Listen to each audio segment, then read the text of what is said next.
The Royal Opera House glittered like a jewel box on the evening of April 15th, 1815, its chandeliers casting golden light across the assembled fashionable world of London society. And Miss Eleanor Pembroke sat rigid in her seat, trying desperately to draw breath. The pale blue gown she wore, borrowed from her cousin Lady Catherine Ashford's cast-offs, had never fit properly. But tonight it seemed determined to suffocate her, the boning of her corset pressing into her ribs with a cruelty that made each shallow breath a conscious effort. Catherine had insisted her lady's maid lace Eleanor tighter this morning, her cold eyes travelling over Eleanor's plain figure with obvious distaste as she murmured something about not disgracing the family at opening night. Eleanor was 28 years old, a spinster and a poor relation who had lived on the Ashfords' charity for 5 long years since her parents' deaths had left her penniless, and she had learned that gratitude meant silence, even when one could not breathe. The opera house hummed with conversation, ladies in their silks and jewels fanning themselves languidly while gentlemen postured in their evening dress, and Eleanor felt invisible among them, a shadow in faded blue, while Catherine blazed beside her in crimson silk, holding court with Lord Charles Ashford and their circle of admirers. The orchestra began tuning their instruments, the discordant notes slowly resolving into harmony, and Eleanor felt her vision begin to blur at the edges, black spots dancing before her eyes. She pressed one gloved hand to her stays, willing herself to endure, because causing a scene would mean Catherine's displeasure, and that was a price she had learned was far too costly to pay. Across the theatre in the Duke's box, Alexander Sinclair lounged with an expression of profound boredom, his dark eyes scanning the crowd below with the weary resignation of a man who had attended too many such evenings and found them all equally tedious. At 34, the Duke of Sinclair possessed both wealth and title enough to excuse him from these performances, yet duty and social expectation bound even dukes. And so he had come, his mind already wandering to the book waiting in his study. But then his gaze snagged on something unusual. A young woman in pale blue sitting unnaturally still in the Ashford box, her face chalk white, her chest barely moving. He straightened slightly, his attention caught by the wrongness of her posture, the way her hand clutched at her bodice. The curtain rose, and Mozart's glorious music filled the space, the soprano's voice soaring through the first aria, and Eleanor felt the room tilt sideways as her corset seemed to tighten further, crushing the air from her lungs. She tried to focus on the stage, on anything but the crushing pressure and the roaring in her ears. But darkness was creeping in from all sides now, and her last conscious thought before she began to fall was that she hoped, desperately, that her collapse would not embarrass Catherine too terribly much. Eleanor felt herself falling forward, her body no longer her own to command, and in the last fragment of awareness before darkness claimed her completely, she heard the soprano's voice soaring impossibly high while the world tilted and spun. She collapsed across the velvet-cushioned railing of the box, her pale blue skirts tangling around her legs, and the sound that escaped her lips was barely human, a desperate wheeze that carried no air because there was no air left in her crushed lungs. Catherine gasped beside her, not in concern but in horror, her gloved hand flying to her mouth as she recoiled from Eleanor's prone form as though unconsciousness were somehow contagious or offensive. The music faltered, violins trailing into uncertain silence as the soprano stopped mid-phrase, and a ripple of shocked whispers spread through the theatre like wildfire through dry grass. Ladies raised their opera glasses not to view the stage, but to examine the spectacle of Miss Pembroke's collapse, their faces alight with scandalized fascination, while gentlemen murmured behind their hands and made no move whatsoever to offer assistance. Lord Charles Ashford stood frozen, his expression caught between embarrassment and indecision, clearly calculating whether acknowledging his wife's poor relation publicly would be more damaging than ignoring her entirely, and the answer he arrived at was evident in his continued stillness. In the box across the theatre, Alexander was already moving before conscious thought caught up with instinct, his body responding to the wrongness of the scene with a decisiveness that had been honed through years of bearing responsibility for others. He saw what no one else seemed to register, that the young woman was not merely swooning in some affected display, but genuinely dying, her lips taking on a bluish tinge even from this distance, her chest utterly motionless beneath the tightly fitted bodice. He vaulted over the railing of his box with an athleticism that would have seemed undignified in a duke had anyone been positioned to comment, landing in the aisle below with sure footing before striding rapidly toward the Ashford box. The crowd parted before him automatically, rank and bearing creating a path where common humanity had failed, and he was dimly aware of the mounting whispers that followed his progress, speculation and shock bleeding into the charged air. He reached the Ashford box in seconds that felt like hours, shouldering past Charles without ceremony and dropping to his knees beside Eleanor's collapsed form. Her face was waxen, lips parted in a silent gasp, and when he pressed his fingers to her throat, the pulse he found was thready and rapid, her body fighting desperately for oxygen it could not draw. Alexander had seen corset injuries before, had listened to physicians discuss the barbaric practice of tight lacing and its medical consequences, and he understood with perfect clarity that propriety would kill this woman if someone did not act immediately. He looked up at Catherine, whose crimson silks seemed to blaze with accusatory fire in the golden light, and his voice when he spoke was cold with controlled fury. "She needs air now," he said flatly, and then, without waiting for permission or protest, he reached for the fastenings of Eleanor's gown. Catherine's shriek of protest cut through the silence like a knife. "Niftuam!" "Your Grace, you cannot, propriety." But Alexander ignored her utterly, his fingers working with swift precision at the tiny buttons running down Eleanor's spine, while the entire theatre watched in frozen horror. His movements were clinical, efficient, the motion of a man who understood that seconds mattered more than reputation, and he peeled back the fabric of her bodice to reveal the corset beneath, laced so tightly that the strings had created deep grooves in the material. The collective gasp that rose from the assembled audience was almost musical in its synchronized shock, ladies clutching their fans as though they themselves were being undressed, gentlemen averting their eyes with scandalized fascination while simultaneously watching through the gaps in their fingers. Alexander's jaw tightened as he saw the true extent of the barbaric lacing, the strings pulled so cruelly tight that they had compressed Eleanor's ribcage to an unnatural degree, and without hesitation he drew a small knife from his boot and sliced through the laces in 3 quick cuts. The corset sprang open like a trap releasing its victim, and for one terrible moment Eleanor remained utterly still, her body so starved for air that it seemed to have forgotten how to draw breath. Then her chest expanded in a sudden desperate gasp, a sound that was half sob and half relief, and colour began to return to her blue-tinged lips as oxygen finally reached her starved lungs. Alexander gathered her against his chest, supporting her weight as her breathing normalized from desperate gasps to shuddering draws, and he was aware, with some distant part of his mind, that he was holding a young woman in a state of shocking undress before the entirety of London society, but he found he could not bring himself to care, even slightly. Catherine was still protesting, her voice shrill with outrage about scandal and disgrace and what people would say, and Alexander turned his head to look at her with such cold fury that she actually stepped backward, her crimson silks rustling.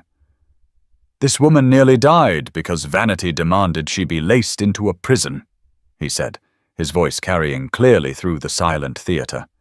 And if propriety values appearance over life, then propriety be cursed." The words fell like stones into still water, ripples of shocked whispers spreading outward through the boxes and galleries. And Alexander was dimly aware that he had just created a scandal that would be discussed for months, possibly years. Eleanor stirred in his arms, a calm, small confused sound escaping her lips, and he looked down at her with an expression that softened immediately from fury to concern. Her eyes fluttered open, unfocused and bewildered, and he watched awareness slowly return to her face, followed immediately by mortification as she realized her state of undress and the hundreds of eyes fixed upon her.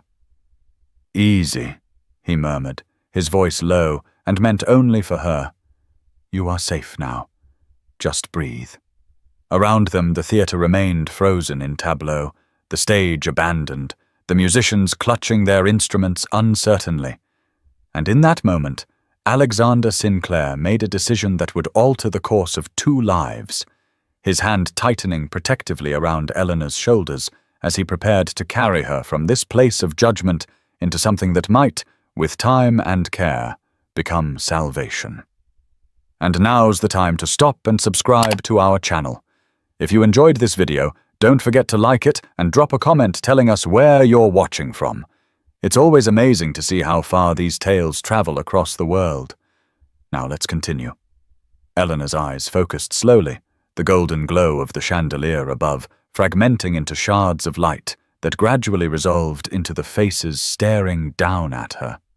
And the first clear thought that pierced through her confusion was not concern for her health, but absolute mortification that hundreds of people were witnessing her disgrace. She was lying in someone's arms, she realized with dawning horror, held against a broad chest in a position of shocking intimacy. And when she tried to move, her body protested with sharp aches that radiated from her ribs. The face above her came into focus, strong features marked by concern, grey eyes that held something she could not quite name. And she understood with a jolt that this was the Duke of Sinclair, a man so far above her station that she had never imagined speaking to him, much less being cradled against him, while her clothing hung open in disarray. She tried to speak, to apologize, to explain, but her throat was raw, and the only sound that emerged was a mortifying whimper. His expression softened immediately, those grey eyes warming with something that looked almost like tenderness, and his voice when he spoke was low and meant only for her ears despite the hundreds straining to hear. "You are safe now, Miss Pembroke. Just breathe. Everything else can wait." The sound of her name on his lips startled her, the realization that he knew who she was somehow more shocking than everything else that had transpired. And she became suddenly aware of how she must look, her borrowed gown gaping open, her hair falling from its pins, her face no doubt blotched and swollen from oxygen deprivation. She tried again to move, to pull away, to salvage some tiny fragment of dignity, but his arm tightened around her shoulders with gentle firmness. "Do not try to rise yet," he said quietly.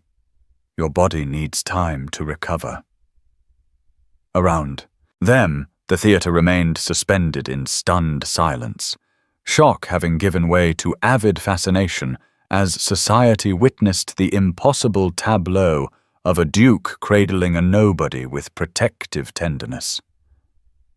Eleanor caught sight of Catherine standing rigid with fury and humiliation, her crimson silks seeming to vibrate with indignation, and the look her cousin turned upon her was so venomous that Eleanor felt tears prick her eyes.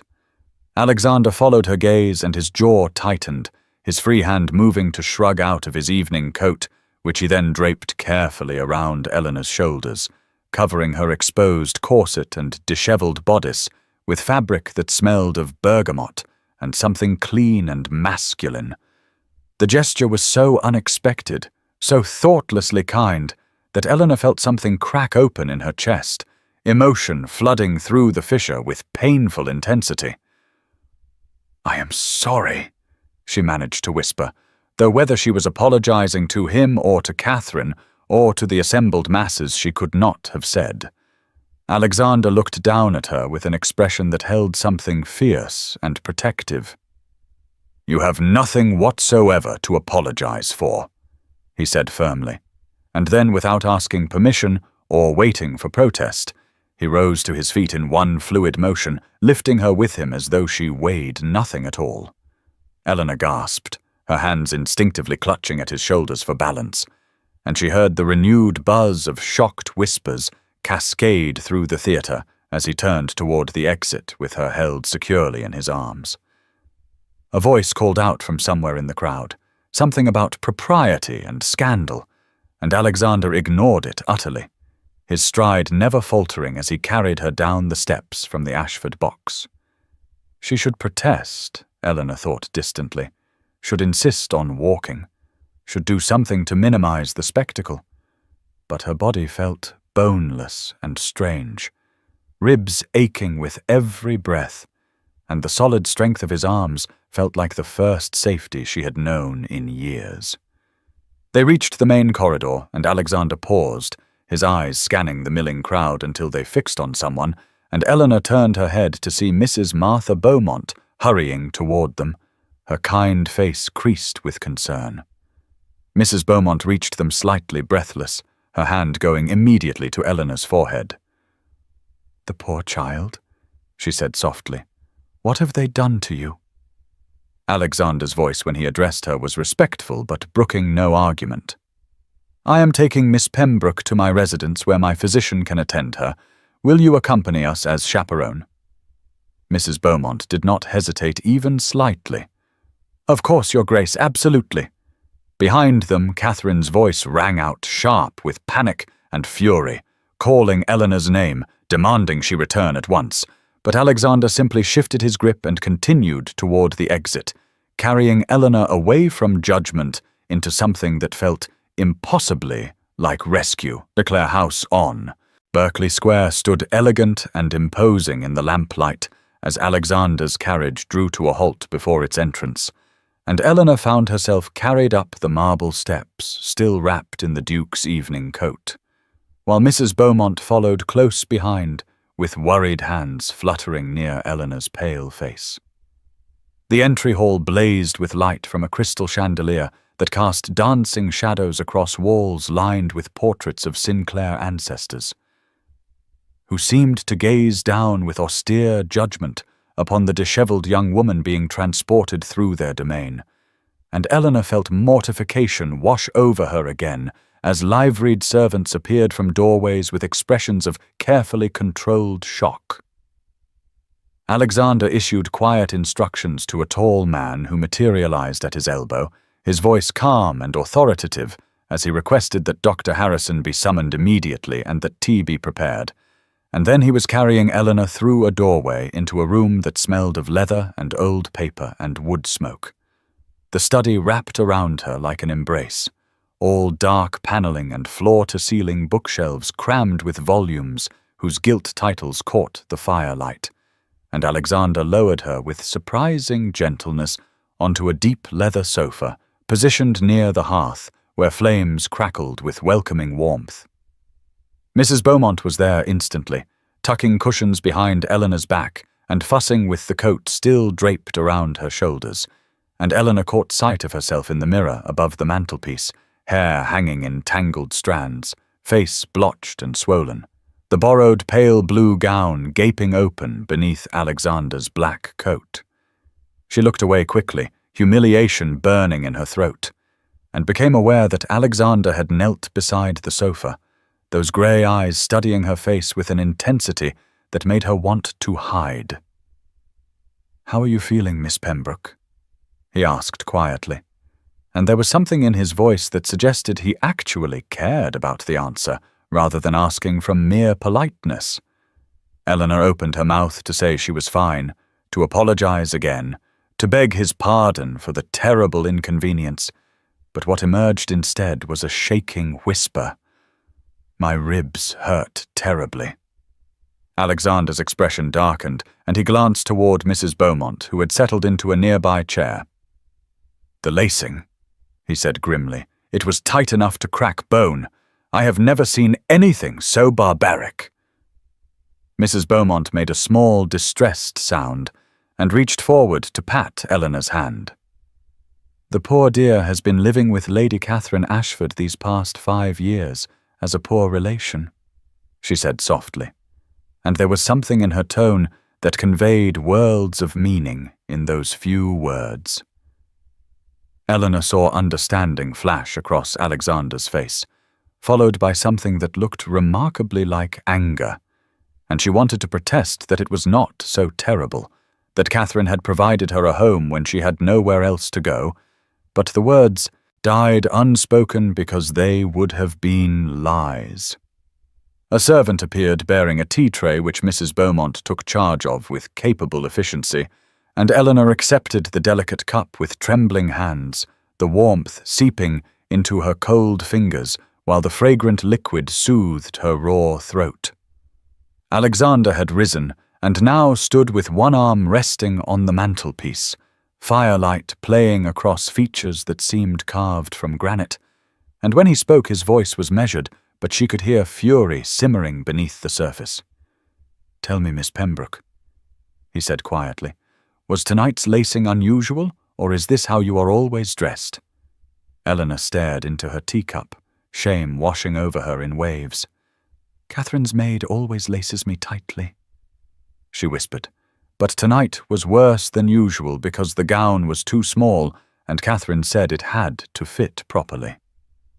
The silence that followed was broken only by the crackling fire and Mrs. Beaumont's soft sound of distress, and when Eleanor finally found courage to look up, she saw Alexander watching her with an expression that held something fierce and protective and utterly unexpected, as though he had just made some private decision whose consequences would ripple far beyond this quiet room.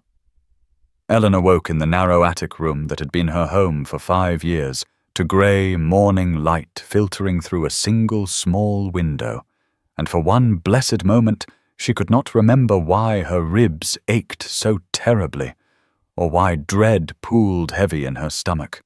But then memory crashed over her in waves, and she closed her eyes against the mortification of recalling how she had fainted at the opera, how the Duke of Sinclair had loosened her corset in front of everyone, how she had been carried through the theatre like a child while hundreds watched with avid fascination. She sat up carefully, each breath sending sharp pains through her torso, and caught sight of herself in the tiny spotted mirror above the washstand, her face still bearing the blotched evidence of last night's distress, her hair a tangled mess around her shoulders. The borrowed pale blue gown lay draped over the single chair where she had left it, a symbol of everything that had gone so catastrophically wrong, and she wanted nothing more than to burn it and forget the entire wretched evening had ever happened. A sharp knock on the door made her flinch, and Catherine's voice called through the wood with icy precision that Eleanor should present herself in the drawing-room immediately, and the tone promised nothing good. Eleanor dressed with trembling fingers in her own grey morning dress, one of only 3 she owned, and made her way down the narrow servants' staircase that she was expected to use rather than the main stairs reserved for family, her ribs protesting with each step.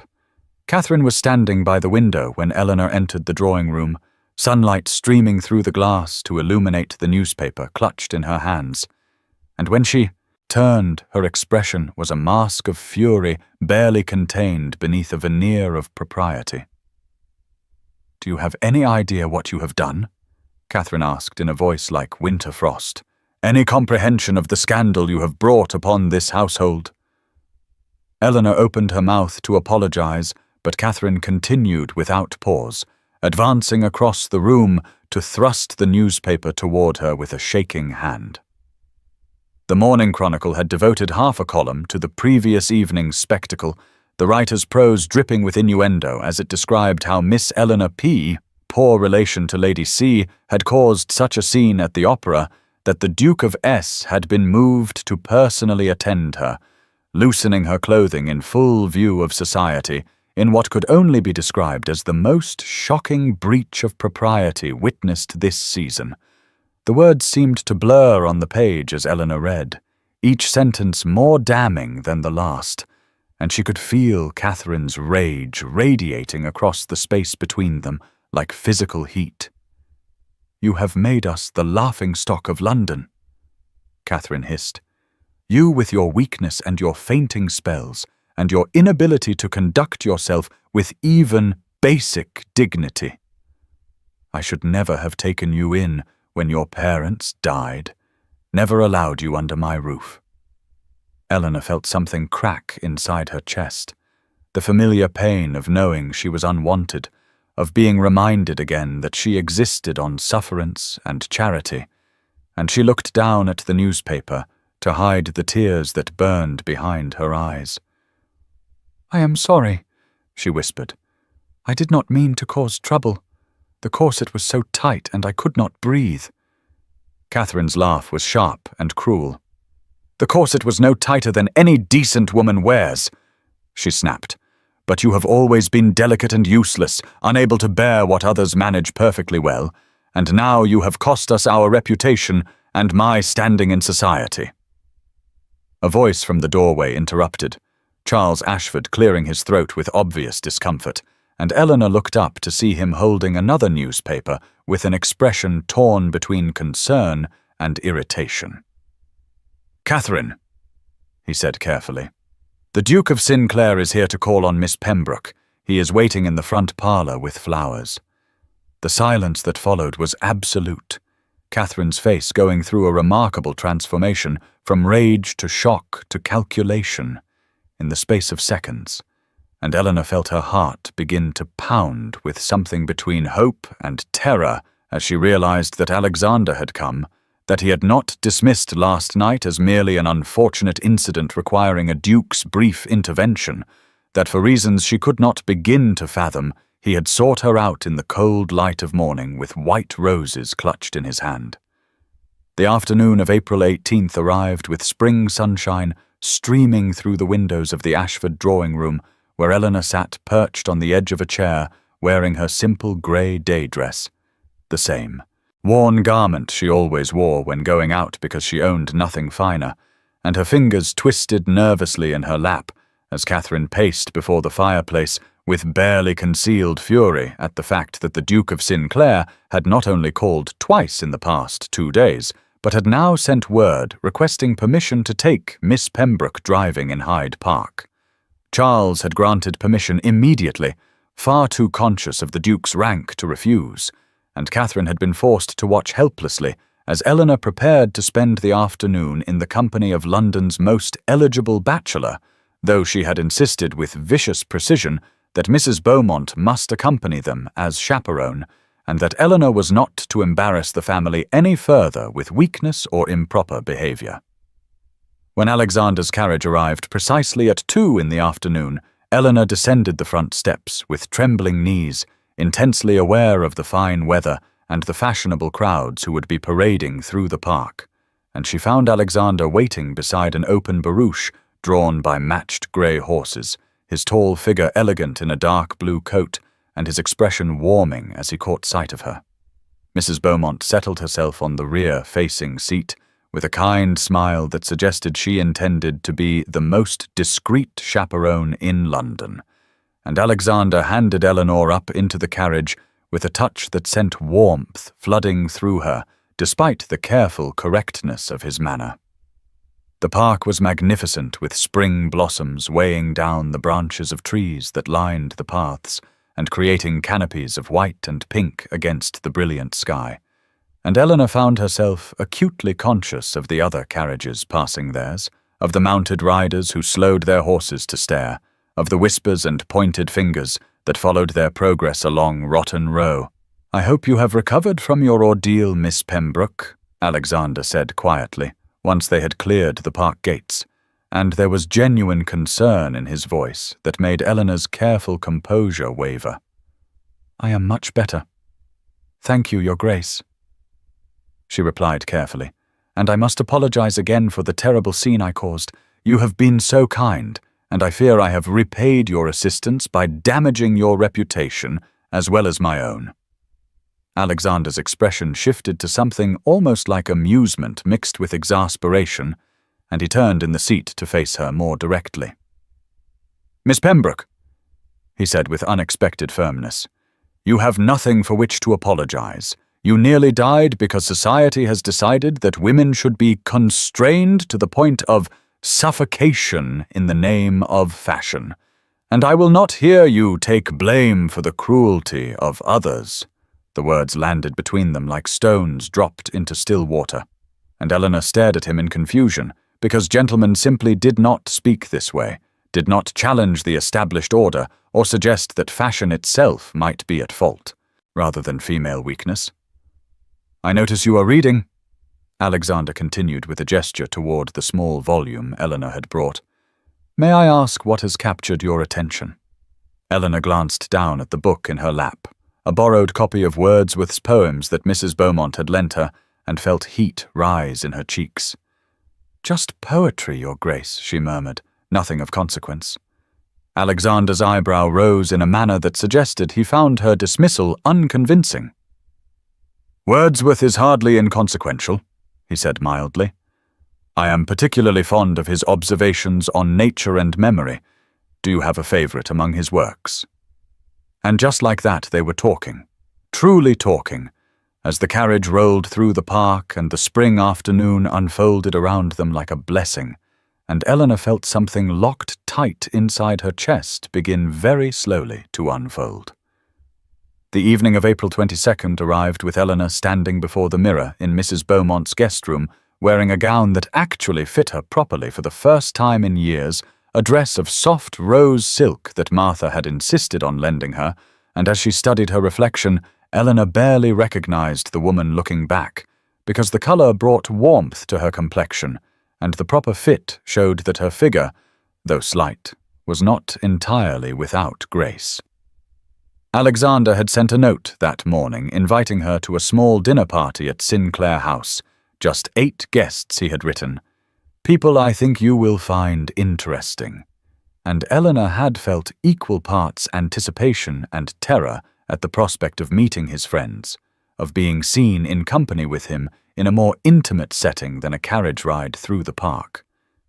Mrs. Beaumont accompanied her in the carriage to provide propriety, chattering cheerfully about how Alexander's sister Diana was travelling abroad, but would surely return for any wedding, and Eleanor felt her cheeks warm at the assumption, even as hope fluttered dangerously in her chest. Sinclair House blazed with welcoming light when they arrived, and Alexander met them in the entrance hall wearing evening dress that made him look both elegant and somehow more approachable, his smile warming as he took Eleanor's hand and led her toward the drawing room, where other guests were already assembled. The company proved to be nothing like the rigid society gatherings Eleanor had endured with the Ashfords.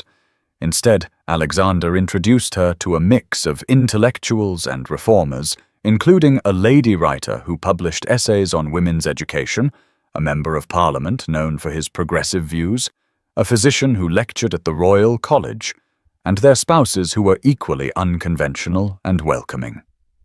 Eleanor found herself seated between Alexander and the lady writer at dinner, the conversation flowing around the table, touching on topics that made her pulse quicken with excitement, debates about expanding access to education, discussions of social reform and the responsibilities of those with privilege, passionate exchanges about literature and philosophy that reminded Eleanor of conversations she had once shared with her father before his death. She spoke hesitantly at first, offering a quiet observation about a book that had been mentioned, and Alexander turned to her with such genuine interest and encouragement that she found herself continuing, her thoughts gaining confidence as others around the table listened and responded with respect rather than condescension. The physician mentioned his work with women who suffered injuries from restrictive clothing and corsetry, his voice taking on anger as he described the damage he had witnessed, and Eleanor felt Alexander's gaze on her as the doctor spoke, his expression suggesting that her own ordeal at the opera had been very much on his mind when he assembled this particular gathering. When dinner concluded and the party moved to the music room where someone played piano and others continued their conversations in smaller groups, Alexander guided Eleanor to a window seat overlooking the garden, with a light touch on her elbow that sent warmth spreading through her entire body. And for the first time, she allowed herself to wonder if perhaps his interest was not merely kindness or pity, but something deeper and more miraculous than she had dared imagine. The morning of April 25th arrived with rain streaking the windows of Eleanor's small attic room in the Ashford house, and she sat on the narrow bed with trembling hands as Catherine's voice echoed up the stairwell, sharp with barely contained fury, summoning her to the drawing room for what Eleanor knew would be an unpleasant confrontation. She had felt the shift in the household atmosphere over the past 3 days since the dinner party at Sinclair House, Catherine's coldness hardening into something more dangerous, and as Eleanor descended the servants' stairs, she caught whispers from the maids that made her stomach clench with dread. Catherine stood by the fireplace when Eleanor entered, her expression glacial, and her fingers drumming against the mantelpiece in a gesture Eleanor had learned to recognize as a precursor to cruelty. "I have been in correspondence with your late mother's cousin in Yorkshire," Catherine began without preamble. "Mrs. Thornfield has agreed to take you into her household as companion to her elderly mother. You will depart on Friday, which gives you 3 days to prepare yourself." The words hit Eleanor like cold water, and she felt the room tilt slightly because Yorkshire was 200 miles away, and Mrs. Thornfield was a woman she had met only once at a funeral 10 years ago, a stern widow who lived in near isolation on the moors. "But Catherine," Eleanor began carefully, her voice barely above a whisper, "the Duke has expressed an interest in continuing our acquaintance. Surely it would be improper to leave London while—" Catherine's laugh cut through the air like breaking glass. "The Duke's interest is merely charitable pity," she said with vicious precision, "and I will not have you embarrassing this family further by presuming to aspire above your station. You are 28 years old, with no fortune, no prospects, and you should be grateful that anyone is willing to provide you shelter after the scandal you created at the opera." Eleanor felt tears burning behind her eyes, but refused to let them fall, her hands clenched in the fabric of her plain grey dress as Catherine continued outlining the arrangements with cold efficiency, and she was about to turn and flee back to her room when Mrs. Beaumont was announced by the butler, her friend sweeping into the drawing-room with unusual urgency and requesting a private word with Eleanor that Catherine could not refuse without obvious rudeness. In the hallway, Martha gripped Eleanor's hands with fierce intensity and spoke in a rapid whisper. "She is jealous," Martha said bluntly. "Everyone can see that the Duke's interest in you is genuine, and Catherine cannot bear it. You must send word to him immediately because I believe if he knew of this threat, he would act." Eleanor shook her head in confused denial, because surely Alexander's kindness was exactly what Catherine claimed, merely pity extended to someone who had suffered misfortune. But Martha was already pressing a note into her hand that she had taken the liberty of writing to Sinclair House, and Eleanor found herself agreeing in a daze to have it sent. Less than 2 hours later, Alexander's carriage appeared before the Ashford residence, and the Duke himself strode into the entrance hall with a purposeful energy that made the butler stumble over his words, and when Alexander's eyes met Eleanor's across the hallway, she saw something blazing in his expression that made her breath catch in her throat. "Miss Pembroke," Alexander said with careful formality that barely concealed the intensity beneath, "I wonder if you might grant me a private word in the garden, with Mrs. Beaumont's accompaniment, of course, for propriety." The Ashford garden lay damp from recent rain as Alexander led Eleanor down the gravel path toward a secluded corner near the old stone wall where climbing roses were just beginning to bud, and Mrs. Beaumont tactfully positioned herself by the gate where she could provide propriety while allowing them privacy for conversation. Eleanor's heart hammered against her ribs as she walked beside him, acutely aware of the intensity radiating from his tall frame, and when they reached the bench beneath the ancient oak tree, Alexander turned to face her with an expression so earnest and vulnerable that it made her breath catch in her throat. "Miss Pembroke," he began, then stopped and shook his head slightly as though dissatisfied with the formality. "Eleanor," he said more softly, "I understand from Mrs. Beaumont that your cousin intends to send you away to Yorkshire." She nodded mutely because her voice seemed to have abandoned her entirely, and Alexander continued, with carefully controlled emotion. "I cannot allow that to happen," he said. "Not when I have found in you something I had ceased to believe existed in all of society, someone whose mind challenges me, whose kindness moves me, whose very presence has awakened feelings I thought myself incapable of experiencing." Eleanor felt tears pricking at her eyes as she struggled to make sense of his words, her hands trembling where she had clasped them together. "Your Grace," she whispered, "you do not need to speak so out of pity or obligation. I understand that your kindness toward me has been born of compassion for someone who suffered misfortune, but I could not bear for you to bind yourself out of mere charity." Alexander's jaw tightened, and he reached for her hands with sudden urgency, his touch warm and steady as he held her trembling fingers. "Pity," he said with something almost like anger threading through his voice. "Eleanor, I kneel before you now, not from pity but from love." And to her absolute astonishment, he did precisely that, lowering himself to one knee on the damp gravel path while maintaining his grip on her hands, his grey eyes searching her face with an intensity that made her feel as though he could see straight into her frightened heart. "For 10 days I have known you," he continued, "and in that brief time you have shown me more genuine worth, more intelligence, more grace under cruelty than I have witnessed in 34 years among the supposed elite of society. You have made me laugh and think and hope for a future I had resigned myself to living without." From his coat pocket he withdrew a small velvet box and opened it to reveal a ring of exquisite simplicity, a deep blue sapphire surrounded by small diamonds that caught the grey afternoon light. "This was my grandmother's ring," Alexander said, "given to a woman of true character who defied convention to marry the man she loved, and I can think of no one more worthy to wear it than you." Eleanor shook her head in instinctive denial, even as tears spilled down her cheeks. "I am 28 years old with no fortune and no family and no beauty," she said brokenly. "Society will say you have lost your senses, that I have trapped you somehow. I cannot let you sacrifice yourself." Alexander rose swiftly and cupped her face in his hands with a tenderness that made her heart shatter and reform in the same instant. "You are beautiful," he said fiercely, not in the vapid way society measures such things, but in ways that matter, in your kindness to servants, in your hunger for knowledge, in your dignity when faced with cruelty, in the way your whole face illuminates when you speak of something that moves you.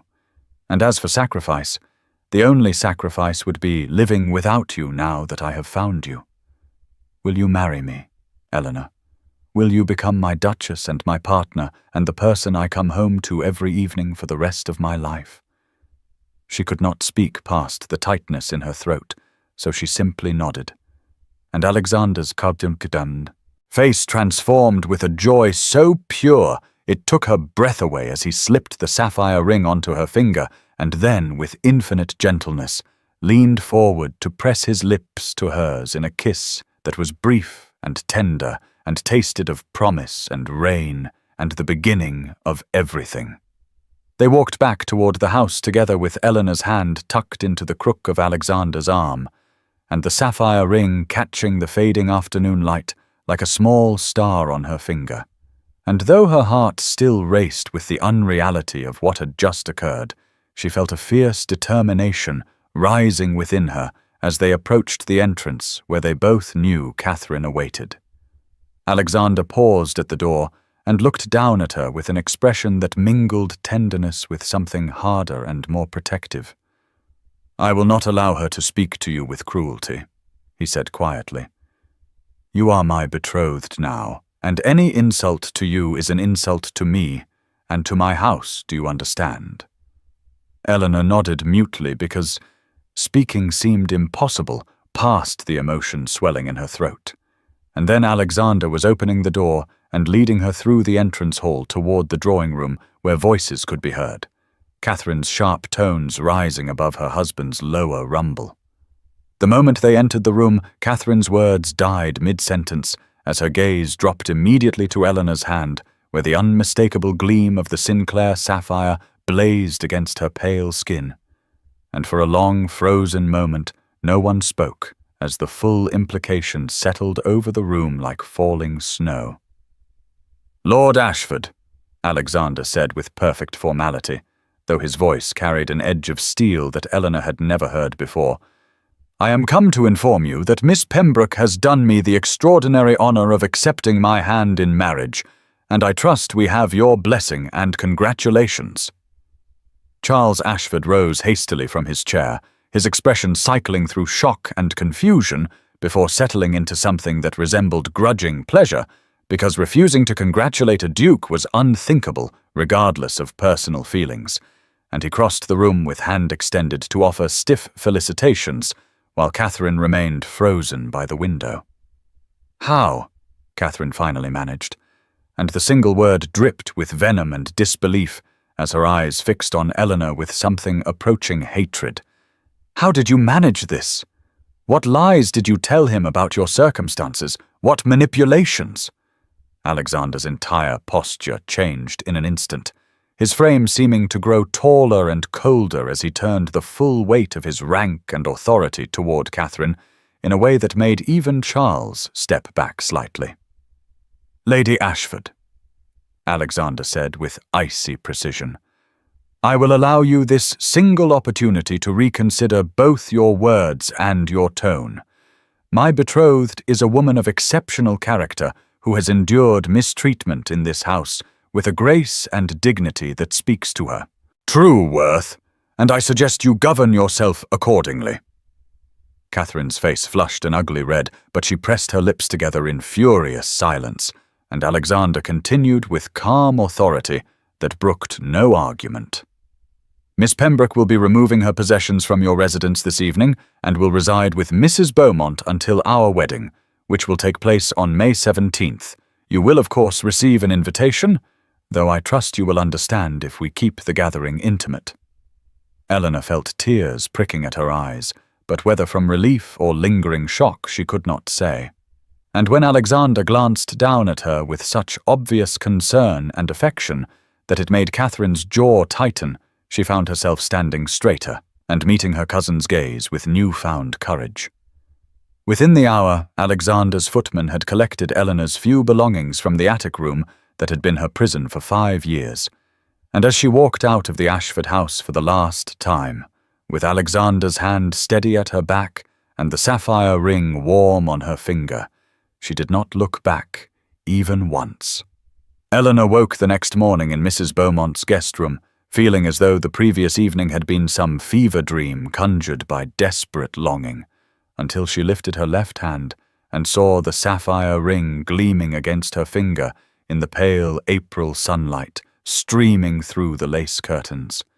And then the reality of it all crashed over her with such force that she pressed her face into the pillow and wept with a mixture of joy and lingering disbelief. By the time she had dressed in one of her few serviceable gowns, a simple grey muslin that suddenly seemed impossibly shabby, the breakfast room was already abuzz with Mrs. Beaumont reading aloud from the morning papers, where news of the engagement had somehow already appeared in the society columns, and the reactions ranged from shocked congratulations to thinly veiled insinuations about fortune hunting that made Eleanor's cheeks burn with shame, even as her friend insisted such venom stemmed purely from jealousy. Alexander arrived at precisely 10 o'clock, as he had promised the night before, looking impossibly handsome in a dark blue coat that matched his eyes, and the warmth in his expression when he saw Eleanor waiting in the drawing-room made her heart perform acrobatics in her chest in a way that would have alarmed her if it had not felt so wonderfully right. "I thought we might visit Madame Dubois this morning," he said with a smile that held both affection and determination. "You will need a proper wardrobe befitting your new station." And before Eleanor could formulate the protest rising to her lips about expense and frivolity, he continued more softly. "I know your instinct is to refuse anything that seems extravagant, but I would ask you to trust me when I say that seeing you dressed as you deserve to be dressed, in fabrics and colors that bring you joy, would give me more pleasure than you can possibly imagine." Mrs. Beaumont accompanied them as chaperone for propriety's sake, though the engagement made such precautions somewhat less critical. And as Alexander handed Eleanor up into his elegant carriage, with the ducal crest emblazoned on the door panel, she caught sight of Lydia Fairfax across the street, staring with such obvious envy that Eleanor felt a small, fierce satisfaction bloom in her chest despite her better nature. Madame Dubois' establishment on Bond Street was the most fashionable modiste in London, a place Eleanor had never dreamed of entering. And when the proprietress herself came forward to greet them with deep curtsies for the Duke and carefully concealed curiosity for his betrothed, Alexander took immediate command of the situation with a grace that suggested he had done this before, though Eleanor tried not to wonder for whom. "My fiancé will require a complete wardrobe," he said with quiet authority. "Day dresses, evening gowns, walking costumes, riding habits, if you are amenable to learning to ride, Eleanor?" And he glanced down at her with such hopeful warmth that she found herself nodding mutely. "And of course her wedding gown, though I trust you to work with her on those particulars, as I understand the groom is not meant to see it beforehand." For the next 2 hours, Eleanor stood surrounded by bolts of silk and muslin and velvet in every color imaginable, while Madame Dubois and her assistants measured and draped and suggested. And though Eleanor tried repeatedly to guide them toward simpler and less expensive options, Alexander quietly but firmly insisted she choose what she truly loved. And when she finally admitted that the deep rose silk reminded her of the garden at her childhood home before her parents died, the expression on his face held such tender understanding that she had to look away before she wept in front of the seamstresses. They ordered 12 gowns in total, with the wedding dress to be created in ivory silk of such delicate beauty it looked like captured moonlight. And when Madame Dubois named the delivery schedule with the wedding gown promised for May 15th, just 2 days before the ceremony, Eleanor felt the reality of it all settling over her like a benediction. She was truly going to marry this extraordinary man who looked at her as though she were precious beyond measure. And as they left the shop with Alexander's hand warm and steady at her back, she finally allowed herself to believe that perhaps, just perhaps, she deserved this happiness after all. The days following the whirlwind at Madame Dubois passed in a haze of wedding preparations and social calls, but on the afternoon of May 1st, Eleanor found herself alone with Alexander in his library at Sinclair House, and the intimacy of the moment settled over her like silk as she stood before the floor-to-ceiling shelves packed with volumes in leather bindings of burgundy and forest green and deep midnight blue. Mrs. Beaumont had been called away to attend to a household matter, and though propriety suggested Eleanor should leave, or at least keep the door open, Alexander had quietly closed it behind them, with a look that suggested he craved privacy, not for impropriety, but for the kind of conversation that required walls between oneself and the world. And Eleanor found her heart racing not with fear, but with anticipation of deeper knowing. "I have not been entirely forthcoming about my past," Alexander said quietly, as he guided her to the leather sofa near the fireplace, where afternoon sunlight slanted through the windows in dusty golden bars, and Eleanor felt his hand warm and slightly rough against hers as they sat closer than strict propriety allowed. their knees nearly touching through the layers of fabric. "There was an engagement some years ago," he continued, and his voice held a careful neutrality that suggested old pain carefully examined and set aside. "A young woman of impeccable breeding and fortune, whom my family considered eminently suitable, and whom I believed I could grow to love given time and proximity." Eleanor's breath caught, but she remained silent, sensing that he needed to speak this history aloud, and Alexander's thumb traced small circles on the back of her hand in an absent gesture that suggested he drew comfort from the contact. She ended the engagement. 6 months before our wedding, he said with a faint smile that held no bitterness. She had fallen quite desperately in love with her music master, and though the scandal was considerable, I found myself feeling more relief than grief, which told me everything I needed to know about the authenticity of my own feelings. Eleanor looked up at him then, and found his blue eyes watching her with such focused attention that it made her breath stutter, and she understood suddenly that he was offering her this history, not as confession, but as context, as evidence that what lay between them was different and deeper and more real than anything that had come before.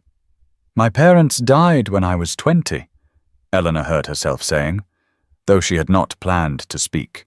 Her father had been a country vicar with more books than income, and my mother had been a gentleman's daughter who married for love rather than position, and they gave me an education far beyond my station, because they believed knowledge was wealth that could never be taken away."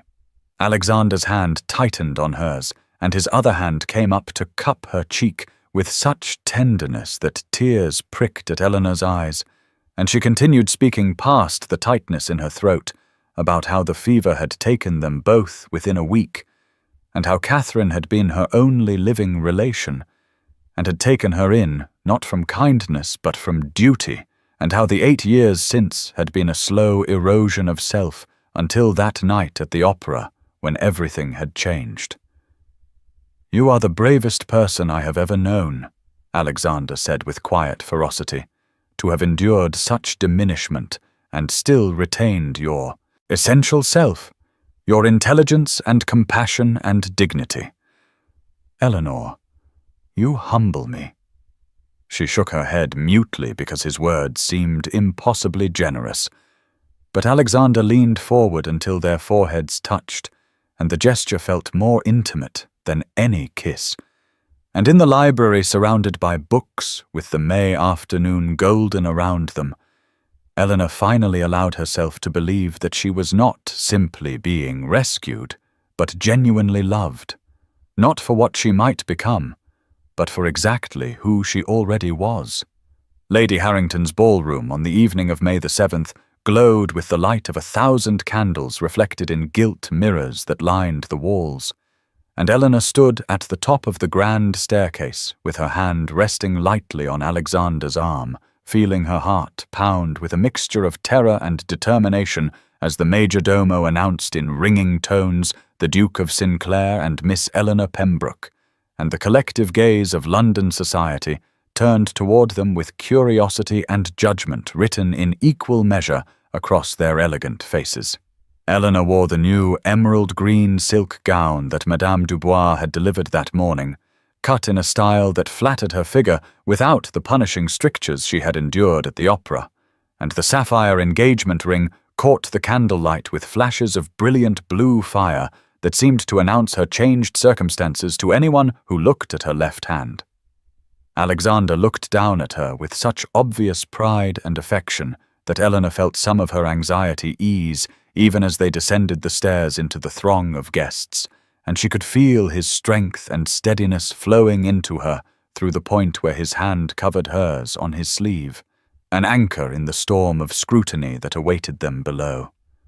"You are radiant," Alexander murmured for her ears alone as they reached the bottom step. "And I am the most fortunate man in this room or any other." And Eleanor felt warmth bloom in her chest at his words, even as she caught sight of Lydia Fairfax holding court near the refreshment table, with a cluster of society matrons who seemed to be watching Eleanor's arrival, with expressions ranging from cautious welcome to barely concealed disdain. The first test came within moments when Lady Harrington herself approached to offer formal congratulations, and though her smile was polite, there was a calculating assessment in her eyes as she looked Eleanor over from head to toe, taking in the fine gown and jewels, but also the uncertain bearing of someone not yet accustomed to such grand surroundings. "How lovely you look, my dear," Lady Harrington said, with a tone that managed to sound both complimentary and faintly surprised.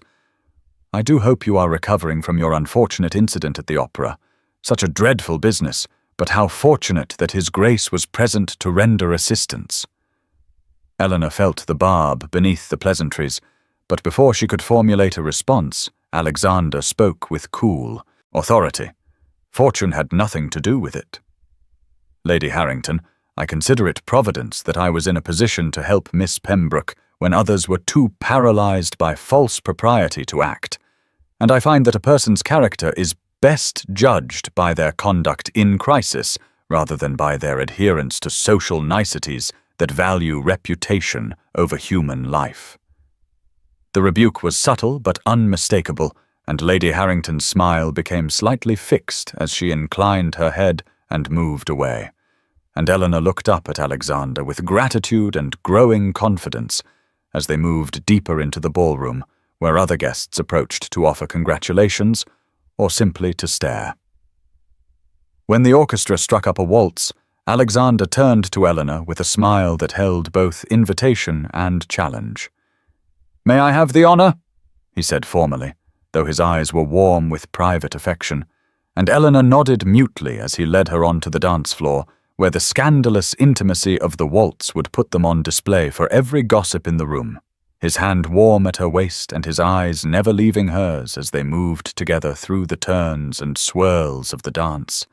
And in that moment, with Alexander holding her as though she were infinitely precious, Eleanor finally began to believe that perhaps she truly did belong in this glittering world after all. Not because of her new position, but because she was dancing with a man who saw her true worth and proclaimed it to anyone who cared to watch.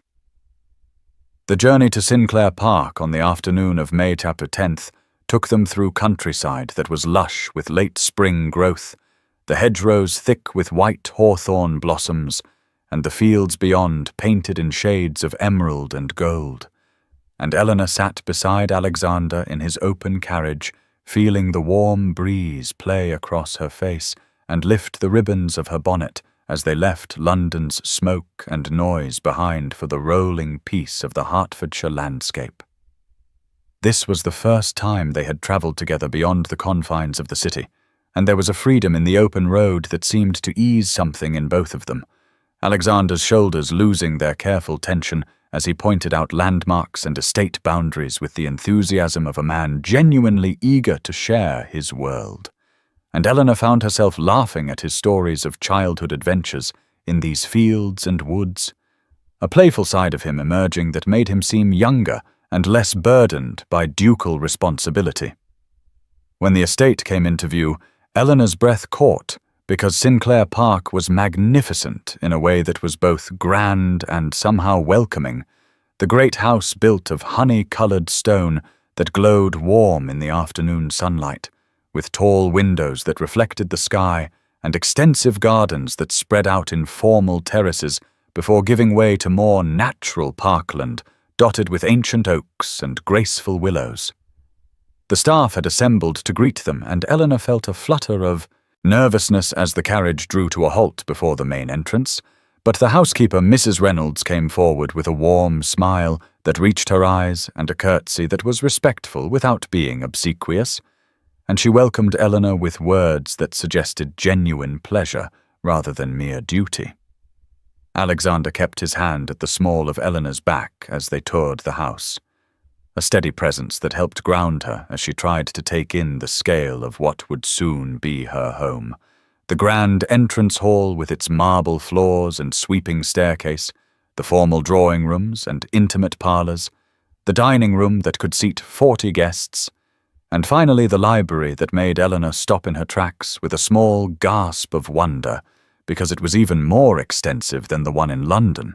3 stories of books accessible by a graceful spiral staircase, with windows overlooking the gardens and comfortable chairs positioned to catch the light. "You could spend every day here if you wished," Alexander said softly, as he watched her turn slowly to take it all in. "And I would count myself fortunate to find you among the shelves whenever I came looking." And Eleanor turned to him with tears pricking her eyes, because he understood her so completely, knew that this room was worth more to her than all the grand state apartments and ballrooms combined. They walked through the gardens afterward, following gravel paths between beds of roses just beginning to bloom and through an arched trellis heavy with early clematis. And when they reached the lake that lay at the edge of the formal grounds, Alexander drew her down to sit beside him on a stone bench beneath a willow tree, the water before them reflecting the clouds and the surrounding trees in mirror-perfect stillness. "This is where I want to build our life," Alexander said quietly as he took both her hands in his, not in London's ballrooms or society's judgment, but here in this place where we can simply be ourselves, where you can pursue your interests and I can support you in whatever you wish to accomplish. And Eleanor looked into his eyes and saw her future reflected there, not as a duchess playing a role, but as a woman fully known and deeply cherished. And she leaned forward to kiss him with a tenderness that held all her gratitude and growing love, accepting finally and completely that this extraordinary life was truly hers to claim. The morning of May 15th dawned bright and clear over London, and Eleanor woke in the comfortable guest room at Mrs. Beaumont's townhouse, with her heart fluttering between joy and nervousness, as she realized that in just 2 days she would become the Duchess of Sinclair, a transformation so complete and improbable that even now, after weeks of preparation, some part of her still struggled to believe it was truly happening. The wedding dress hung on the wardrobe door where Mrs. Beaumont had placed it the evening before, and Eleanor rose to touch the ivory silk with tentative fingers, marveling at its simple elegance, because she had insisted against Alexander's gentle protests that she did not want elaborate embroidery or excessive ornamentation, preferring clean lines and quality fabric that would let her be herself rather than trying to compete with brides who had been groomed for grand society weddings since childhood. Mrs. Beaumont arrived with chocolate and toast on a tray, settling onto the edge of the bed with the comfortable familiarity of their long friendship. And together they reviewed the final preparations, while Eleanor tried to eat despite the anxious excitement that made her stomach feel full of butterflies. The small guest list of fewer than 50 people a relief after the ordeal of Lady Harrington's ball, Alexander having agreed with her preference for intimacy over spectacle, despite his position requiring some degree of ceremony. A knock at the door mid-morning brought a footman with a message that the Duke of Sinclair had arrived and requested a few moments of Miss Pembroke's time if she was receiving visitors, and Eleanor's pulse quickened as she hurried downstairs to the small sitting room where Alexander waited, looking somehow both perfectly composed and slightly nervous himself, his hands clasped behind his back as he turned at her entrance. "I know it is irregular to see you so close to the wedding," he said with a smile that held a hint of uncertainty, "but I wanted to give you something pivotally before we are caught up in the final rush of preparations," and Eleanor moved closer, feeling her own smile bloom in response to his presence, the simple fact of being near him enough to steady her jangled nerves. Alexander drew a folded paper from his coat and held it out to her, and when Eleanor opened it, she found herself looking at an architectural drawing of a room lined floor to ceiling with bookshelves, large windows onto walls to provide abundant light, and comfortable chairs arranged near a fireplace. And she looked up at him in confusion until he explained softly that he had commissioned the renovations of the morning room at Sinclair House to create a library entirely for her use, a space where she could retreat whenever she wished to read or think or simply be alone with her thoughts.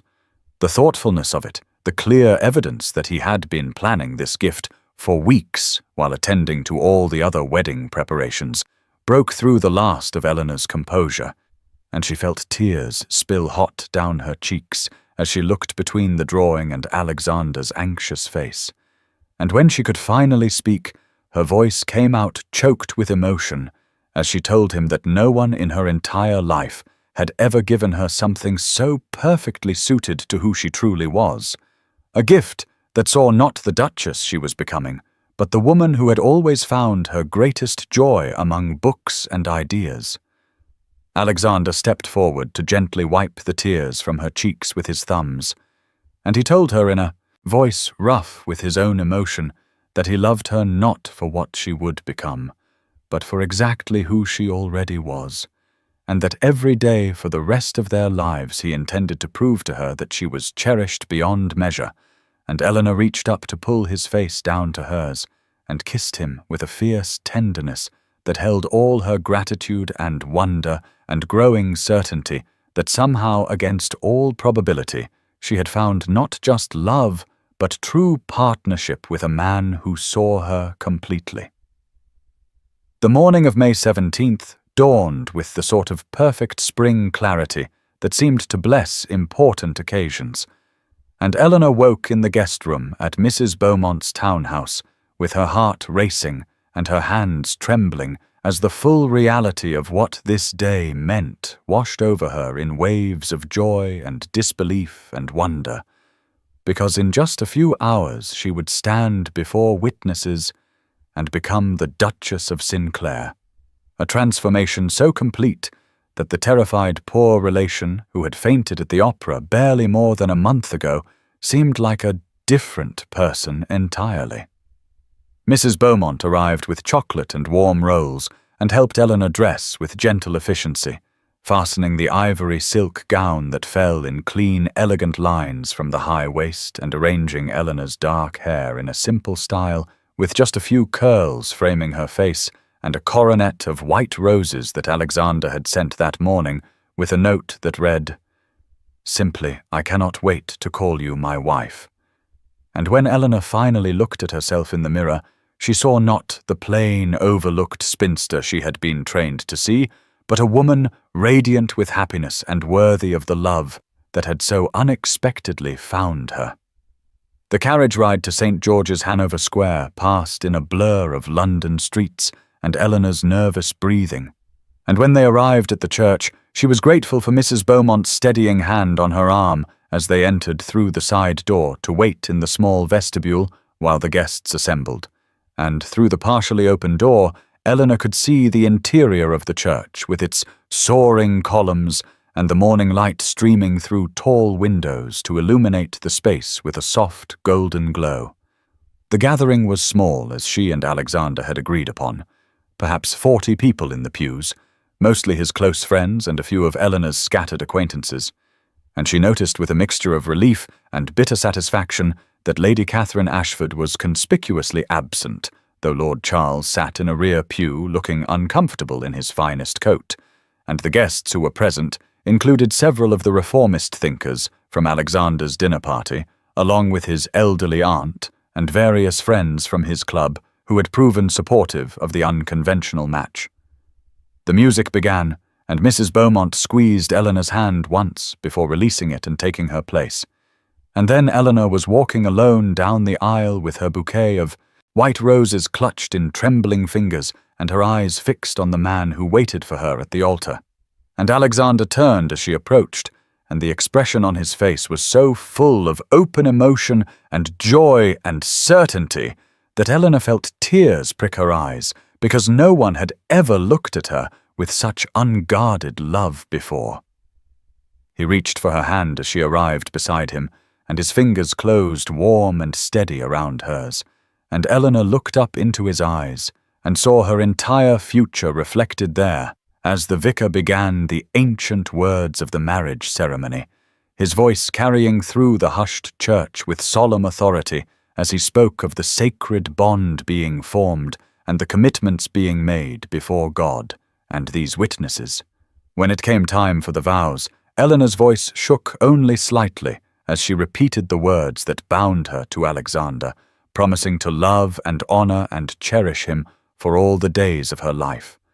And Alexander's voice was deeper and rougher than usual as he made his own vows to her, with an intensity that made it clear these were not merely traditional words, but promises he fully intended to keep. And when the vicar pronounced them, husband and wife, and Alexander leaned down to kiss her, with tender reverence, Eleanor heard Mrs. Beaumont's happy weeping from the front pew and felt her own tears finally spill over as she kissed her husband back, and knew with absolute certainty that her life had been transformed in every possible way. The wedding breakfast at Sinclair House was an intimate affair, with perhaps 30 guests gathered in the grand dining room, where sunlight streamed through tall windows and illuminated the long table set with fine china and crystal. And Eleanor moved through the celebration in a daze of happiness, acutely aware of the gold band now resting on her finger beside the sapphire engagement ring and the new title that seemed to shimmer in the air around her like something both impossibly foreign and increasingly real with every person who addressed her as Your Grace or the Duchess of Sinclair. Alexander remained close beside her throughout the meal, his hand finding hers beneath the table whenever conversation swirled around them. And Eleanor noticed with a mixture of wonder and satisfaction how the guests who had once looked through her as though she were invisible now sought her attention and deferred to her opinions, the transformation in their behavior so complete that it would have been laughable if it were not also a sobering reminder of how much society valued rank over character. Mrs. Beaumont glowed with proud happiness from her seat near the head of the table, and when she caught Eleanor's eye, she raised her glass in a private toast that brought fresh tears to Eleanor's eyes, because this woman had been kind to her when kindness cost social capital, and now she was being rewarded with the satisfaction of seeing her friend elevated to a position of security and love that neither of them could have imagined just 5 weeks ago. The speeches were mercifully brief, mostly warm wishes from Alexander's close friends who had come to appreciate Eleanor's intelligence and character during the courtship, and when Alexander himself rose to thank the guests, his voice was steady, but his eyes were bright with emotion as he looked down at Eleanor and said simply that he was the most fortunate man in England to have found a woman of such grace and wisdom and strength, and that he intended to spend the rest of his life proving himself worthy of her trust. The afternoon was well advanced when Alexander leaned close to murmur that the carriage was ready whenever she wished to depart for Sinclair Park, and Eleanor felt her breath catch and her pulse quicken, because leaving meant truly beginning their married life together with all the intimacy and vulnerability that entailed. And though she trusted Alexander completely, there was still a nervous flutter in her stomach as she nodded and rose from the table with him. The farewell to Mrs. Beaumont was tearful and prolonged, with promises to write often and visit soon. And then Eleanor was settling into the familiar comfort of Alexander's carriage, with her husband beside her and the sounds of London gradually fading as they headed into the countryside. And Alexander took her hand and raised it to his lips, and told her softly that she looked beautiful, and that he loved her, and that he would be patient and gentle with her always. And Eleanor turned to him with tears of gratitude and joy in her eyes, and kissed him with all the love and trust and wonder that filled her heart, knowing that she was finally and truly home. The 2 weeks at Sinclair Park passed in a haze of golden summer light and deepening intimacy, as Eleanor settled into her new life with a sense of wonder that never quite faded, even as the initial strangeness of being addressed as Your Grace and having servants attend to her every need gradually became familiar, and the estate itself revealed its charms slowly through long walks in the gardens, where roses bloomed in profusion and the air smelled of honeysuckle and cut grass, through quiet mornings in the library where Alexander had indeed created a space entirely for her use, with shelves waiting to be filled according to her own preferences, and through leisurely afternoons when they rode together across the parkland, and Alexander pointed out tenant farms and explained his plans for improvements while asking her opinion with genuine interest that still surprised her. Eleanor found herself thinking often of the woman she had been just 2 months ago, that frightened, poor relation who had believed herself destined for a life of invisibility and quiet desperation. And the contrast with her current reality was so stark that sometimes she had to touch the gold band on her finger or catch sight of herself in a mirror wearing one of her beautiful new gowns to convince herself this was not an elaborate dream from which she would soon wake back in her cramped attic room at the Ashford residence. But Alexander was very real beside her each night and each morning, patient and tender and increasingly passionate as Eleanor's initial nervousness gave way to trust and then to her own awakening desire. And she discovered that physical intimacy with someone who truly loved her was a revelation of connection and vulnerability that bound them together in ways she had never imagined possible. The letters from Mrs. Beaumont arrived regularly with news from London, reporting that society had largely accepted the match after the initial scandal died down, and that Eleanor's new position as Duchess of Sinclair commanded the respect that rank always guaranteed regardless of how that rank had been achieved, and there was particular satisfaction in Mrs. Beaumont's account of encountering Lady Catherine at a shop where Catherine had been forced to curtsy to Mrs. Beaumont as a courtesy to her close friendship with the Duchess, a reversal of power that Eleanor tried not to take too much pleasure in, even as she could not help but smile.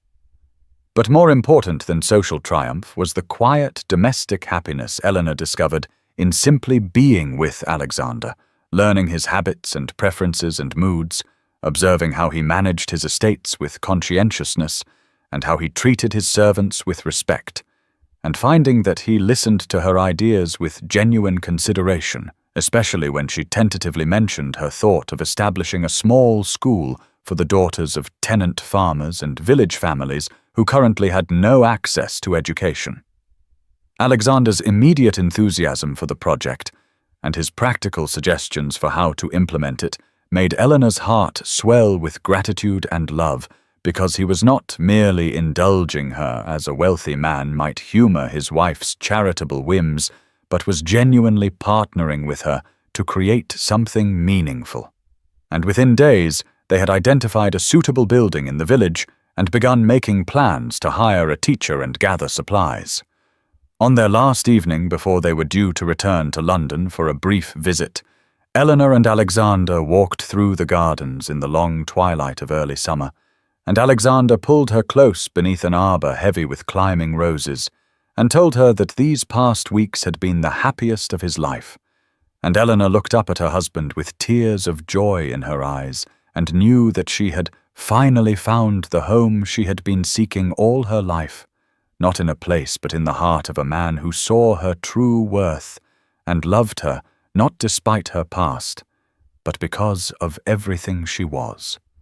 The September evening air carried a hint of autumn's approach as Eleanor and Alexander returned to London for the season and prepared to attend the opera at the very theatre where their extraordinary story had begun just 5 months earlier, and Eleanor found herself standing before her mirror in the Sinclair townhouse, adjusting the sapphire necklace that matched her engagement ring, while marveling quietly at the woman reflected back at her, a woman who wore silk and jewels with easy confidence, and whose eyes held the glow of deep happiness rather than the resigned dimness of invisible suffering.